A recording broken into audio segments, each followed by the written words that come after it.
In YunTing-EN village, Yangxing County, there was an old man who, with his son, ran a small inn by the roadside for passing merchants to stay.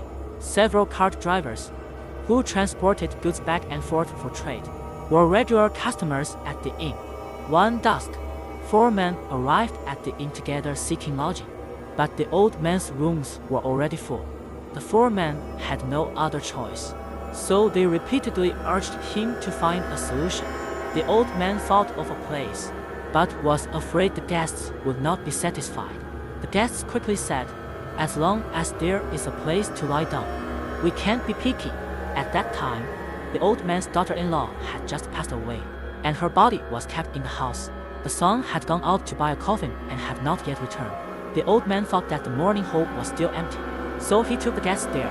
Upon entering the room, they saw the dim light of an oil lamp on the table. A mourning banner hung behind the table, and a paper quilt covered the deceased.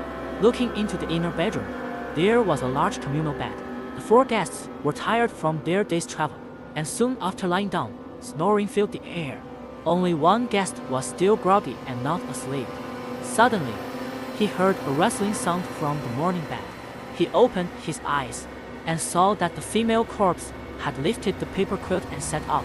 Not long after, she got off the bed and slowly walked into the inner room.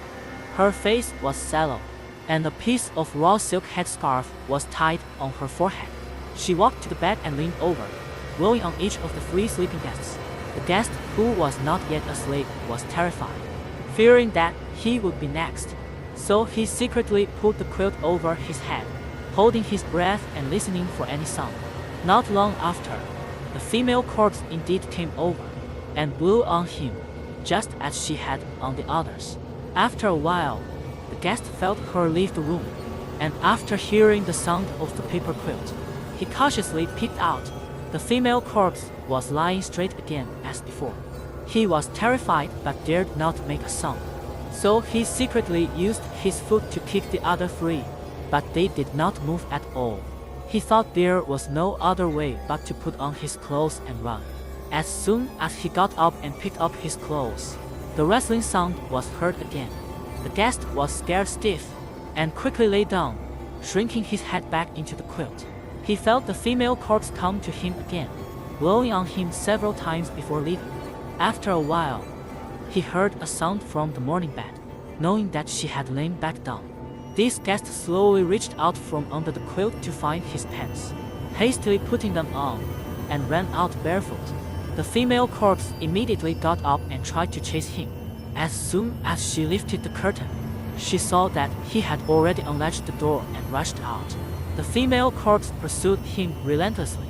The guest ran wildly, shouting as he went, but no one in the village was awakened. He wanted to knock on the innkeeper's door, but feared losing time and being caught, so he desperately fled towards the county town. As he reached the eastern outskirts of the town, he saw a temple, and hearing the sound of a wooden fish, he hurriedly knocked on the temple door. The monks in the temple heard the sound, but did not open the door to let him in. Just as he turned around, the female corpse had already caught up to him. He became more panicked. There was a poplar tree outside the door. The trunk was more than a meter thick. He dodged around the tree.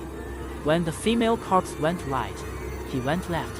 When the female corpse went left, he went right. The female corpse became more furious. Then both gradually grew tired. The female corpse suddenly stopped moving. He was panting, sweating profusely, hiding behind the tree. The female corpse suddenly leaped up, opening its arms. It lunged to grab him across the tree. He was so scared that he fell to the ground.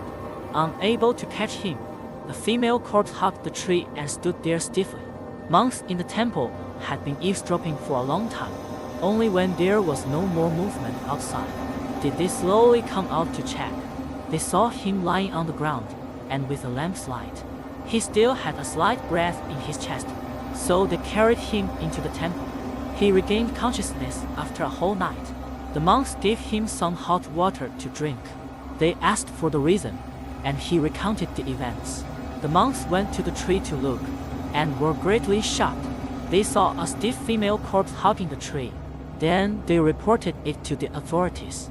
The county magistrate came to inspect personally and ordered someone to pry open the female corpse's hands, but they couldn't open them no matter how hard they tried. Upon closer inspection, it turned out that the 4 fingers on each of her hands were curled like hooks, and her fingernails were deeply embedded in the tree trunk. They called several more people to help, and only then managed to get her down. Then they looked at the holes dug by her fingers. They were as deep as if made by a chisel. The magistrate sent someone to inquire at the innkeeper's house. The innkeeper was in a panic due to the missing female corpse and the death of a guest. Finally, the guest who narrowly escaped tearfully told the magistrate, "We 4 came out together. Now only I am returning alone. How can I explain this to my fellow villagers?" The magistrate then wrote him a letter of certification, gave him some provisions, and let him go back.